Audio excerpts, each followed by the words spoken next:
Hey guys, welcome back to my channel. So in today's video, I basically wanted to sit down and just film a get ready with me. I might be going to the movies with my friend in a little bit, so I figured I would just throw on some makeup and hang out with you guys. I feel like makeup is super therapeutic for me, and right now I need some therapy and to just talk to the camera, to myself, and get some things off my chest and just hang out with you guys. Yeah, if you guys are interested in hanging out with me, then just keep watching. All right, for starters, I just got out of the shower and I cannot find my brush for the life of me, so I feel like my hair looks like a rat's nest right now and I really want to brush it, but I don't know where my brush is, so this is what we're working with. I'm gonna start by putting some concealer on my eyes. So, what has been going on with me? Life update. My husband's deployed. That's awesome.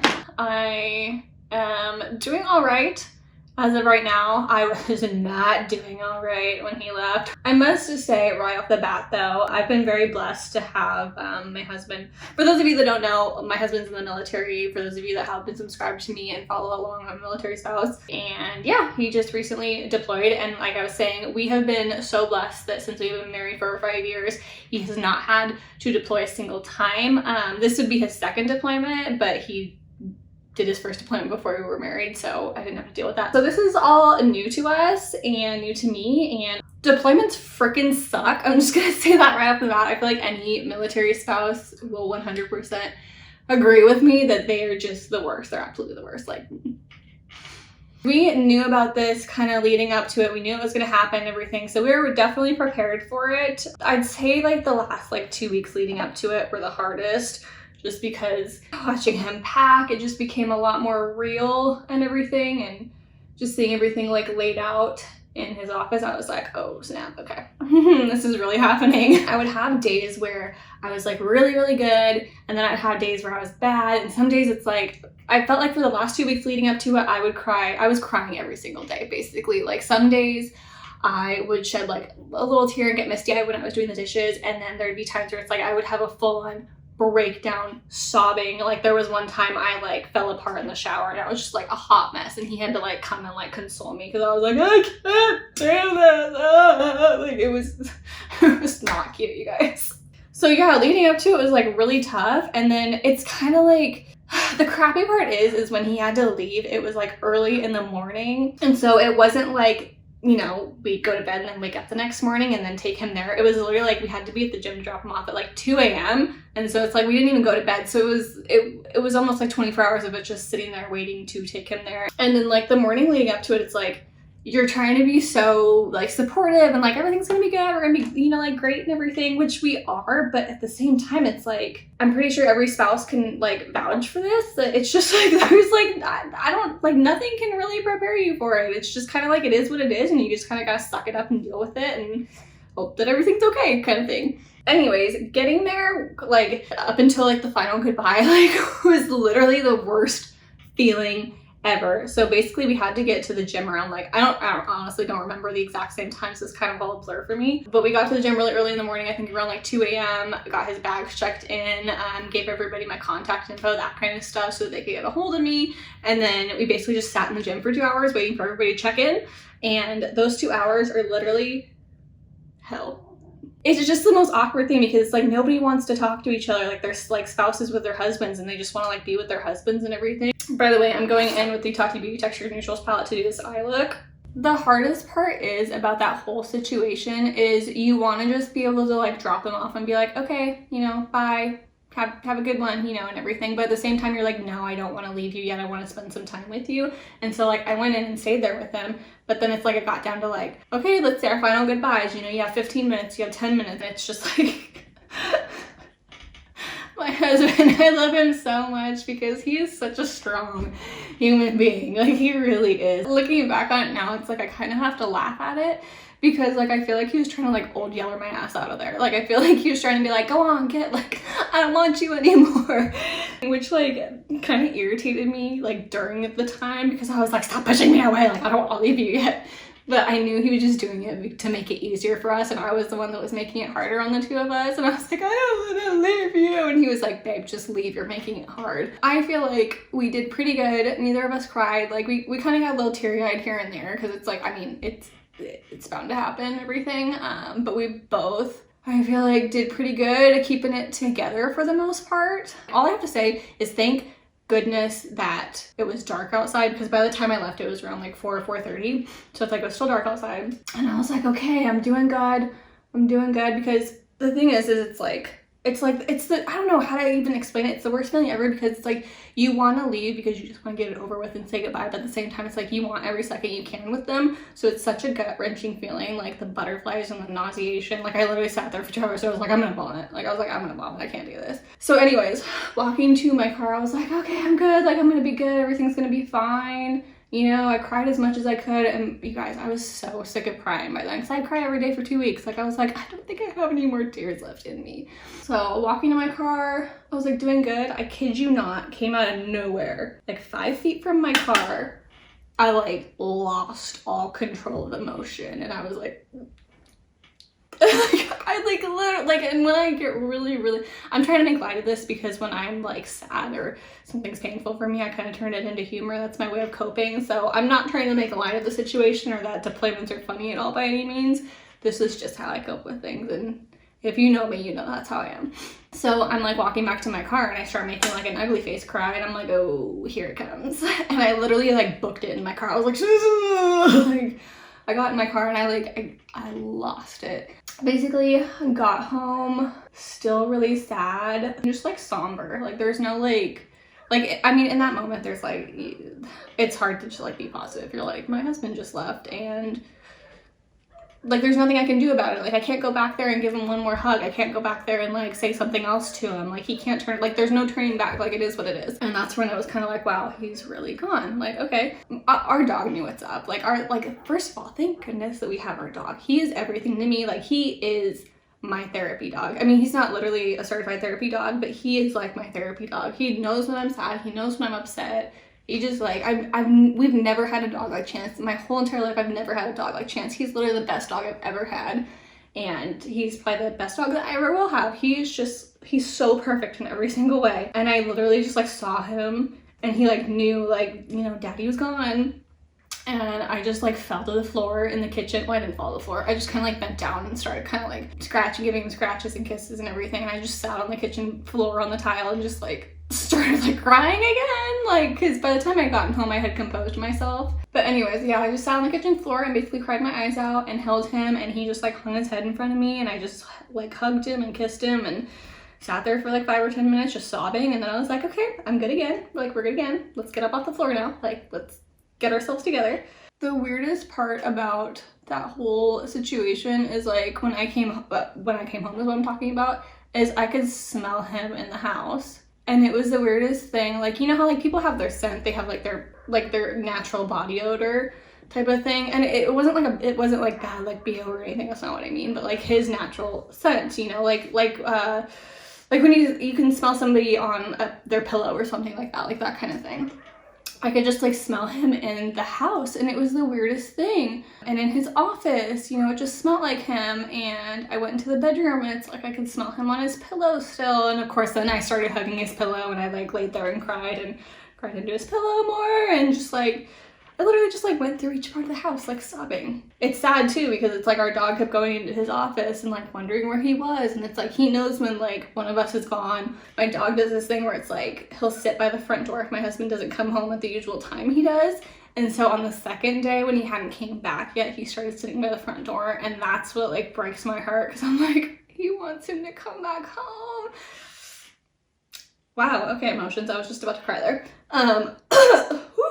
So that's what makes it hard too, is just like watching your animals miss them. I can't even imagine like how wives do it that have children and kids. I feel like that would be 10 times more heartbreaking, because you have like your children and everything too, and it's like you have to, you know, be strong and keep it together for them. It's like, it's just me in my house, so I just walk around like crying as if like nobody cares. So I can't imagine like having a family and having to keep it together for them. So basically after I finished getting myself together for like the 5th millionth time, I was like, okay, I need to go to bed, because by then it was like 5 or 5:30 in the morning. I hadn't slept. By the way, I'm sorry if there's a bunch of dogs barking in the background. If you've been here for a hot minute, you know the drill. It's like freaking Secret Life of Pets in my backyard, and our neighbor's got a puppy, and it's the cutest flippin' puppy I've ever seen. It's a blue heeler puppy, and it loves to like look at Chance through the fence, and I don't know if it's that puppy barking or the puppy in the other side barking or the stupid black dog over there that's barking. One of them is barking. Anyways, and so it was like a really awkward time because it was like 5 or 5:30 in the morning. I was so tired. It was too early for me to like want to eat breakfast, but I knew that if I didn't eat something from all the nerves and stress, I was just gonna keep feeling nauseous. So I literally opened like a big ass bag of pretzels and like sat in bed and ate pretzels with like a cup of water. Yeah, and I turned on a Disney movie and basically went to bed and passed out for 8 hours. I woke up at 1 in the afternoon. It was probably the most like quiet, somber morning ever because once again, like I was just kind of like it was just kind of like, now what should I do? And what's funny is before my husband had left, he had set up the people that do our lawn and garden, because we live on post, so there's people that kind of like mow the yards like around our house. And if your spouse deploys, you can basically have them mow your backyard because we don't have a lawnmower. He went to go set that up with housing, and so I knew that they were going to be coming over to cut the lawn. I didn't realize that they were coming over that day to cut the lawn. I thought they were going to come over in like a week or two. So I'm in the kitchen and I don't remember what I was doing, but I hear like a lawnmower outside the front of my house, and I was like it sounds like it's sitting like right in front of my house, and so I was like, that's weird. So I poke my head out to kind of like look through the blinds a little bit to see what's going on, because I don't want to like open it because then everybody can see that you're looking out your front window. But I like kind of like peeked through the little crack, and all of a sudden somebody knocks on my door. So I'm like, okay, that must be like the lawn and garden people. I open the door and I look at this guy. Mind you, I'm wearing my husband's t-shirt, my husband's sweatpants, my big fuzzy slippers, my big white fuzzy robe, my hair's a mess, my eyes are all swollen, and my face is puffy from crying all night. So I open the door and the guy just like looked. This poor guy was probably so confused what was going on. So I open the door and he just looks at me and he didn't say anything. He just like looked at me and he's like, and I was like, hi, oh, are you here to mow the backyard? And he's like, I was like, okay, go ahead. The best part about this story too is his lawnmower. Like that lawnmower that he was on was epic. I kind of want one of them. It was literally like if a lawnmower and a Segway were combined. Like it was a stand-up lawnmower. Like he just stood on it and it was a lawn. I don't know, it was the coolest thing ever. And the dude was just like mobbing in my backyard and everything, mowing my grass for me. It was just really funny because I'm like, of course this would all happen the morning of when I look like a piece of crap. But then after that, I just kind of went and sat on my couch afterwards because it was like, I didn't have any groceries.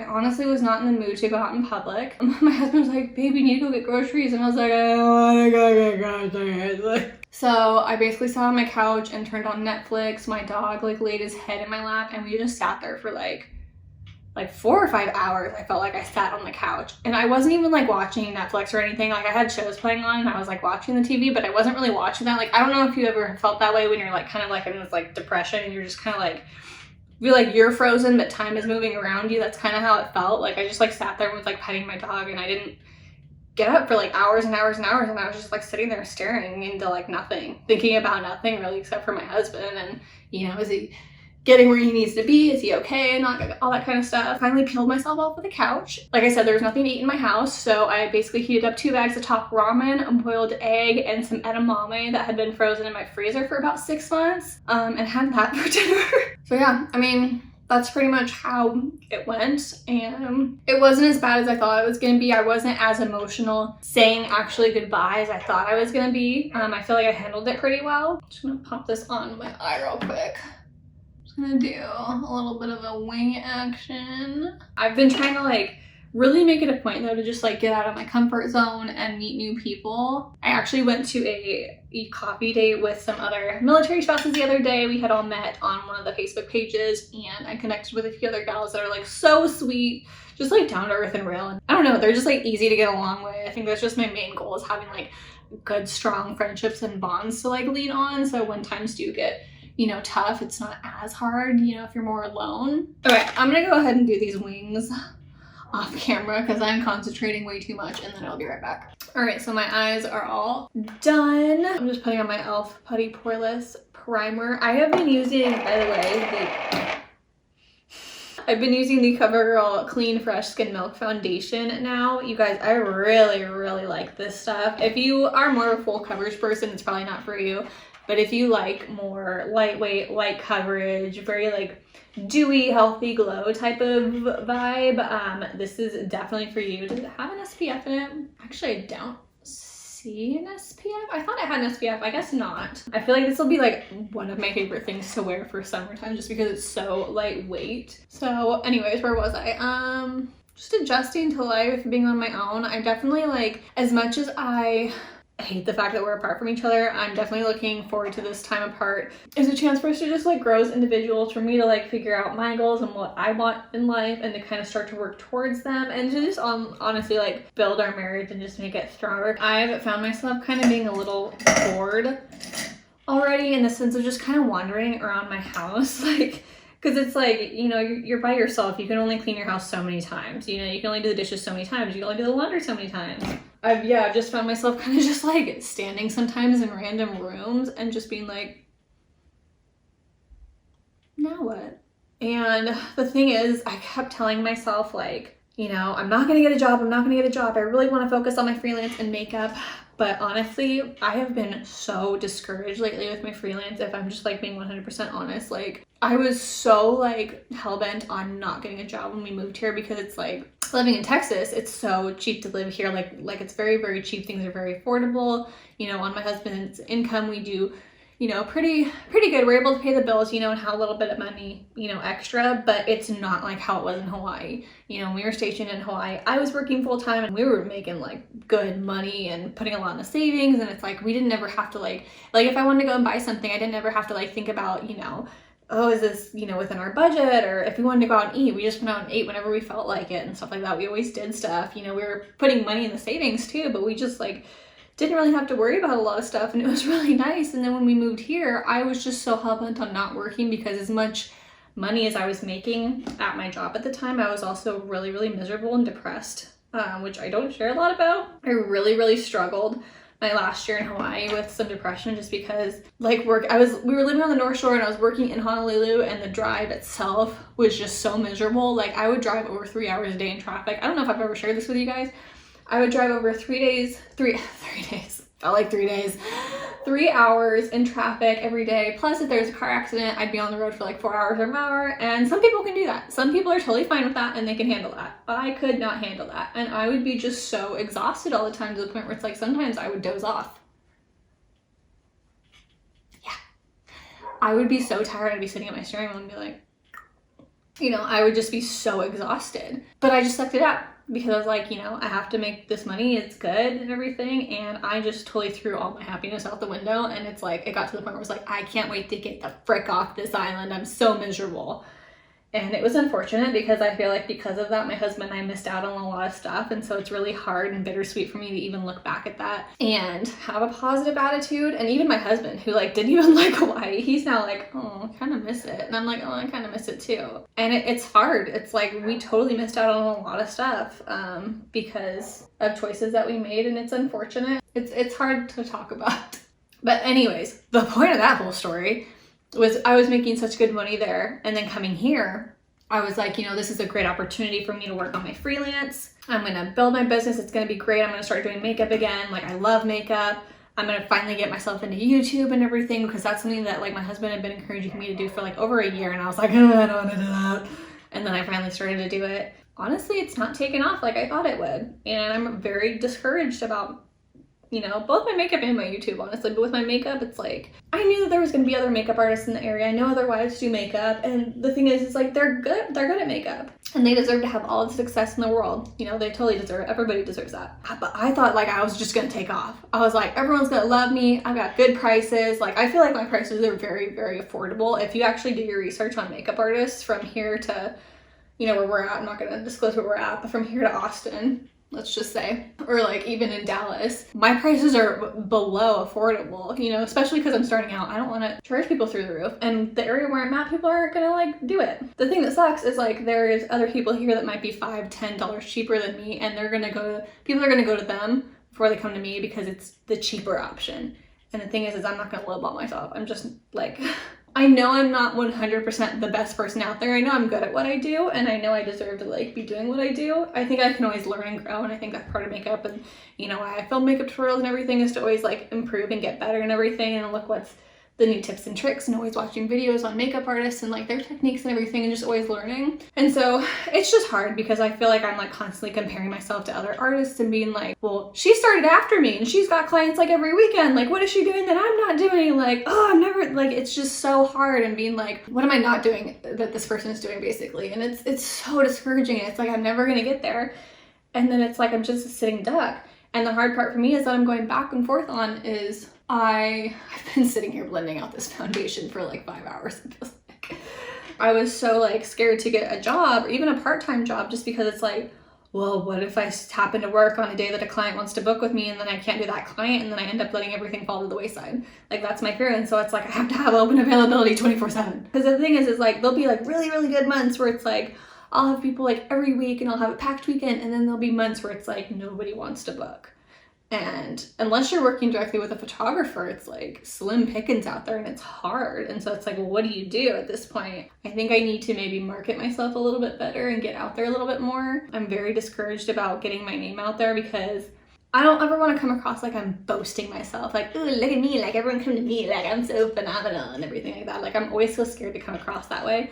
And so I'm always scared to post my stuff on social media and like on certain like spouses pages and stuff. And you know, in the past I have done that before, and I feel like people have tried to trample on top of me with like promoting their work right after me. And so it's like, I feel like it's always like a competition, and I don't like that. Like, it's happened to me before, and I'm just like, okay, I'm not about that life. I wouldn't do that to you, so I don't know why these people are doing it to me, you know. And I just feel like everybody deserves a chance, and I have to keep in mind that not everybody does what I do, and not everybody has my hands.